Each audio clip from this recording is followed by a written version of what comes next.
Subscribe करें और देखें एक दिल दहला देने वाली हॉरर स्टोरी। बिना घबराए बेल आइकॉन प्रेस करना ना भूलें।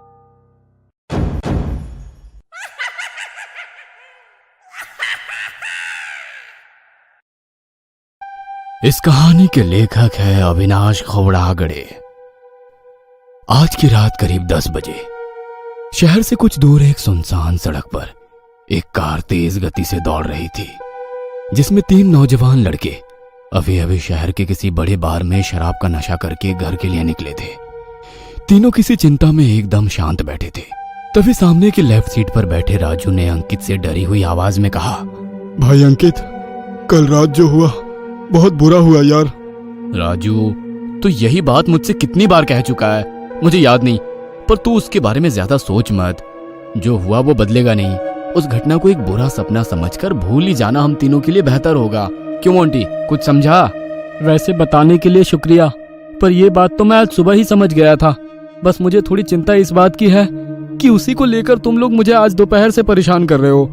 मोंटी ने बड़े ही आसानी से यह बात बोल दी, जैसे कि कुछ हुआ ही ना हो। राजू और अंकित ने कल के मुकाबले आज थोड़ी कम पी रखी थी। हे मोंटी, ये तू बोल रहा है? कल हम कितने नशे में थे तुझे याद है?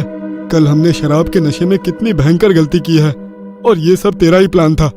राजू ने पश्चाताप की आवाज में कहा। छोड़ ना यार, वो देख सामने मेरा ठिकाना आ गया है। ठीक है दोस्तों, मैं चलता हूँ।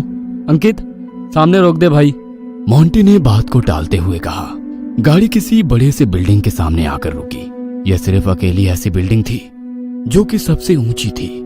बाकी आसपास तो कुछ छोटे छोटे मकान ही थे, और उनसे कुछ ही दूरी पर काली घनी झाड़ियां थी जो बड़ी ही डरावनी दिखाई दे रही थी।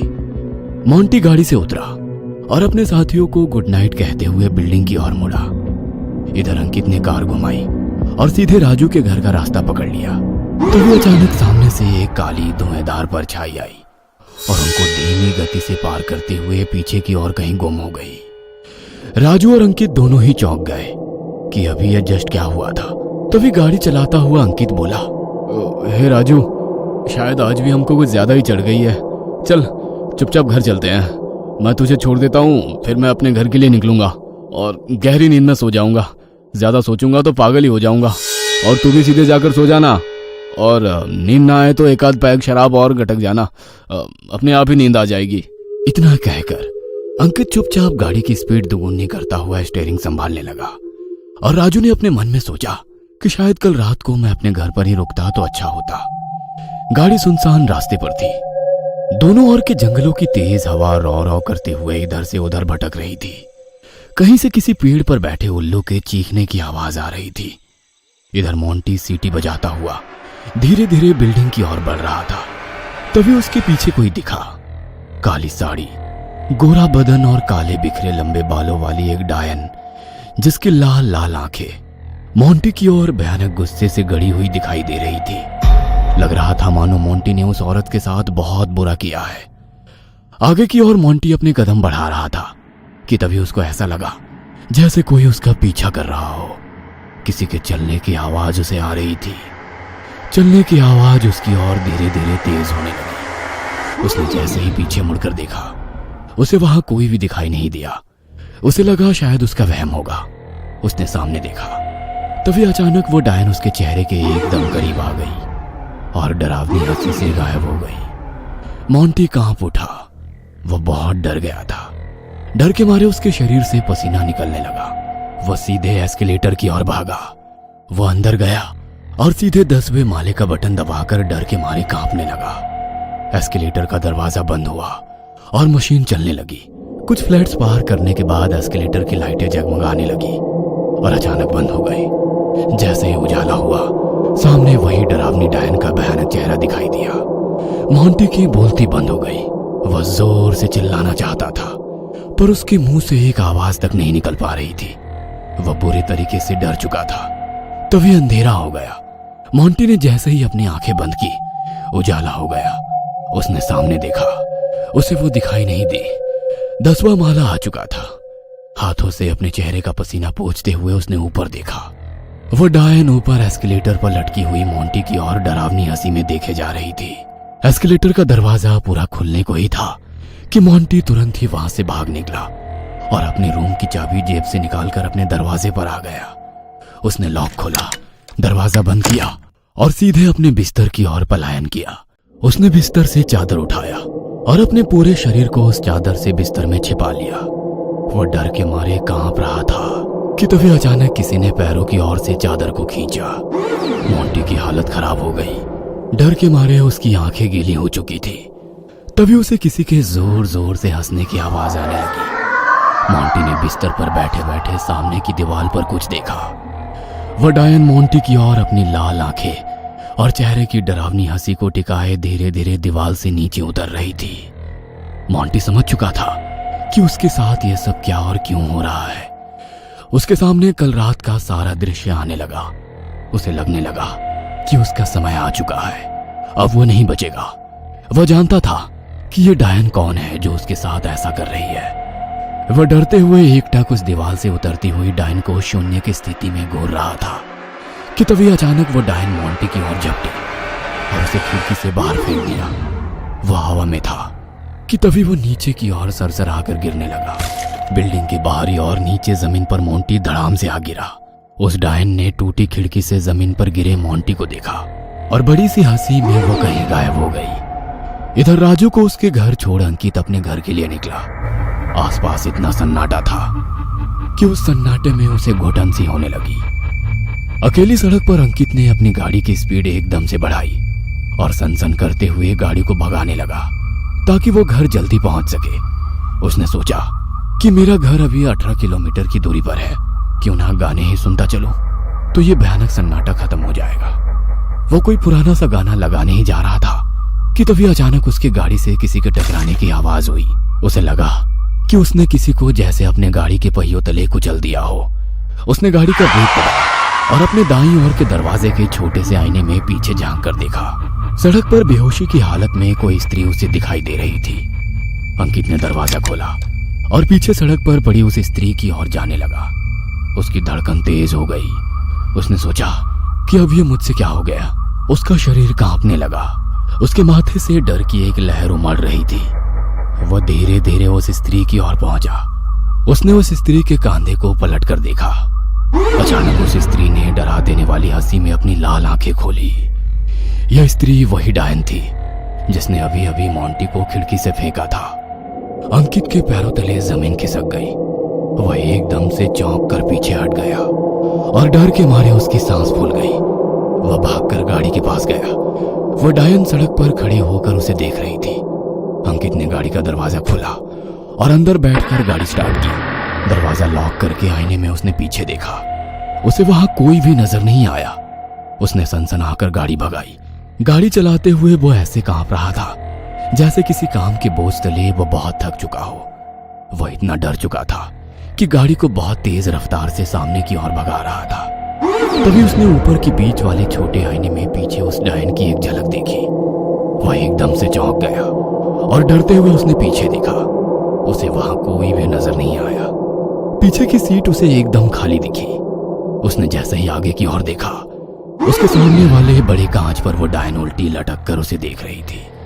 अंकित ने अपना सारा संतुलन खो दिया और स्टीयरिंग को एकदम से तेजी से अपनी बाईं ओर घुमाकर सामने किसी पेड़ पर एक जोरदार टक्कर मार दी। गाड़ी की स्पीड बहुत तेज थी। टक्कर इतनी जोरदार हुई कि गाड़ी के चीथड़े हवा में उड़ गए और इंजन के पेट्रोल में आग जलने के कारण पूरी गाड़ी भस्म होकर जलने लगी। अंकित मर चुका था। गाड़ी के साथ साथ उसका शरीर भी जल रहा था और वो डायन उसे जलते हुए दूर से अपनी संतुष्टि भरी आंखों से देख रही थी। उसकी डरावनी हंसी में ऐसा लग रहा था मानो वो मन ही मन बहुत खुश थी, क्योंकि उसका दूसरा शिकार अभी पूरा हो चुका था।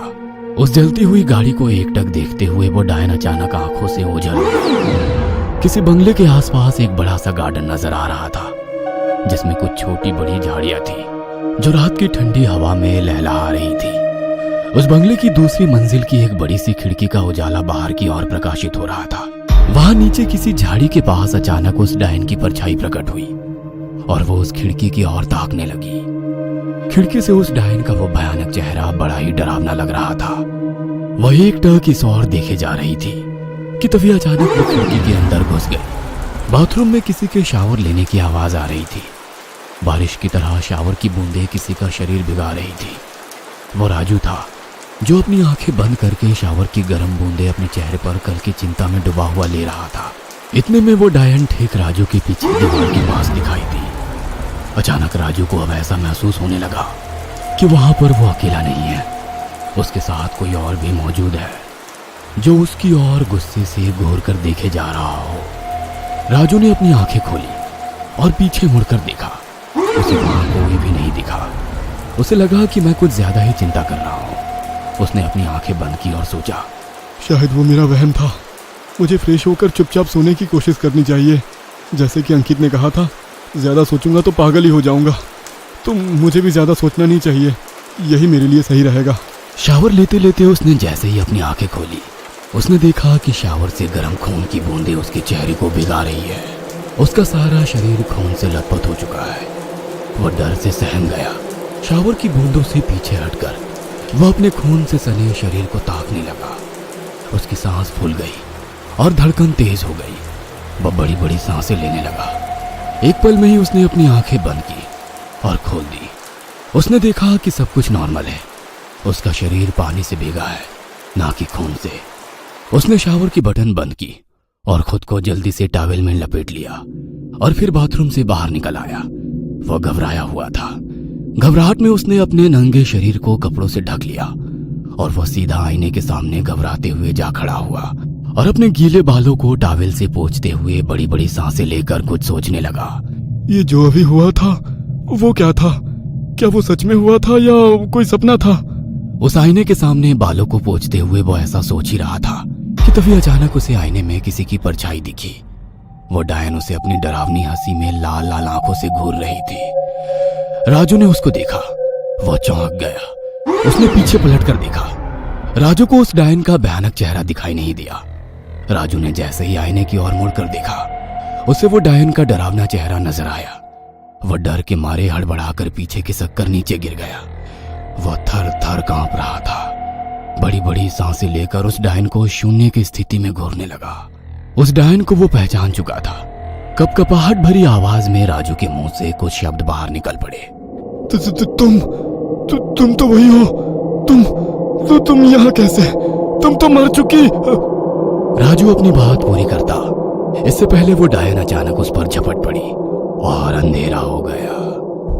कल रात की करीब 10:43 में शहर से बाहर किसी अकेली सड़क पर एक बहुत ही आकर्षक और सुंदर स्त्री किसी से फोन पर बातें करते हुए सामने की ओर तेजी से चली जा रही थी। अपने गोरे बदन पर उसने काली साड़ी लपेटी थी जो उस स्त्री को और भी आकर्षक बना रही थी। उसके खुले लंबे बाल ठंडी हवा में उड़ते हुए बड़े ही सुंदर दिखाई दे रहे थे। वह स्त्री फोन पर किसी से कह रही थी कि आज ऑफिस में उसे कुछ ज्यादा ही काम होने के कारण वो इतनी लेट हो गई है। उसने कहा, माँ, तुम्हें चिंता करने की जरूरत नहीं है। मैं रास्ते पर ही हूँ, घर से केवल 12 मिनट की दूरी पर। रास्ता सुनसान है और बड़ा ही डरावना है। बहुत सन्नाटा भी है यहाँ, पर मैं जल्दी पहुँच जाऊंगी। कानों में हेडफोन लगाए तुमसे बात कर रही हूँ और फोन की टॉर्च भी सामने करके लगाई हूँ। तुम सो जाओ, मैं अभी फोन रख रही हूँ। 2-4 गाने सुनते हुए घर पहुँच जाऊंगी। तुम चिंता मत करो। इतना कहकर उसने कॉल की लाइन काटी और 90 के दशक का कोई पुराना हिंदी सॉन्ग सुनने लगी। गाने सुनते सुनते वह स्त्री तेजी से चलती जा रही थी ताकि घर जल्दी पहुंच सके, क्योंकि उस सड़क पर उसके अलावा कोई और नहीं था। उसने अभी तक केवल एक सॉन्ग ही सुना होगा कि तभी अचानक तेज रफ्तार से आती हुई एक कार उसके पास से होकर गुजरी और आगे जाकर रुकी। रिवर्स होकर कार पीछे की ओर आई। वह स्त्री डर गई। कार से 2 लोग उतरे और स्त्री का मुंह बंद करके उसको पकड़ा और कार के अंदर ले जाकर उसे बंद कर दिया। दरवाजा बंद हुआ और वो कार तेजी से किसी सुनसान घने जंगल के रास्ते चली गई। गाड़ी हवा से बातें कर रही थी। अंदर राजू ने उस स्त्री का मुंह बंद कर दिया था और उसके हाथों को अपने पैरों से कसकर जकड़ लिया और मोंटी उसके पैरों को दबोचकर छोटी हंसी में अपनी कमीज उतारने लगा। गाड़ी सन सन करते हुए जंगल के रास्ते तेज रफ्तार में आगे की ओर जा रही थी कि तभी उस गाड़ी की रफ्तार बहुत धीमी हो गई। वह धीमी गति में सड़क के किनारे किसी पेड़ से नीचे जा रुकी। दरवाजा खोलकर अंकित बाहर निकला और पीछे मोंटी के साइड का दरवाजा खोलकर अंदर घुस गया। मोंटी ने अपनी गंदी हवस को बुझा लिया था और उस स्त्री को राजू के साथ मिलकर कसकर पकड़ने के बाद अंकित के लिए उसे खुला छोड़ दिया था। कुछ देर होने के बाद राजू ने भी बिल्कुल वैसा ही किया। अब तक उस स्त्री की हालत बहुत खराब हो चुकी थी। सुबह के 3 बजे तक वह तीनों दोस्त उस स्त्री के साथ ऐसा दुष्कर्म करते रहे। उस स्त्री की जान में जान नहीं बची थी। उसकी हालत इतनी खराब हो चुकी थी कि वो स्त्री बहुत देर से बेहोश होकर कार में नग्न अवस्था में पड़ी रही। उन लोगों ने बेहोशी की हालत में भी उसके साथ बेशर्म भरा दुष्कर्म किया। फिर उसे उसके कपड़े पहनाकर कार को स्टार्ट करते हुए कुछ दूर किसी छोटी टेकड़ी की खाई पर ले गए और फिर इन तीनों ने बेहोशी की हालत में ही उसे खाई में नीचे फेंक दिया। वो नीचे गिर रही थी। नीचे नदी में पानी की लहर कुछ ज्यादा ही तेज लग रही थी। उसकी पानी से एक जोरदार टक्कर हुई। टक्कर की आवाज आसपास गूंजी और फिर बंद हो गई। पानी का बहाव उस स्त्री को दूर कहीं लेकर जाने लगा। ऊपर खड़े रहकर उन तीनों ने बड़ी ही बेशर्मी के साथ उसे नीचे गिरते देखा और फिर तीनों अपनी कार में बैठकर कहीं दूर निकल गए। पानी का बहाव अब तक उसके शरीर को कहीं पर अपने साथ लेकर जा रहा था। वह स्त्री अब मर चुकी थी। उसके जीवन में हमेशा के लिए अंधेरा छा गया था। अचानक उस स्त्री की क्रोध में जलती हुई लाल आंखें खुली और वह सुंदर स्त्री हर किसी को डरा देने वाली एक भयानक डायन में बदल गई, उन तीनों से अपना बदला लेने के लिए।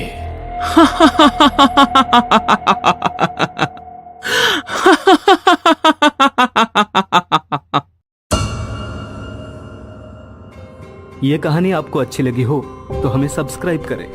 हमारा इंस्टाग्राम और फेसबुक पेज जरूर फॉलो करें। और हाँ दोस्तों, सब्सक्राइब करना भूलना मत।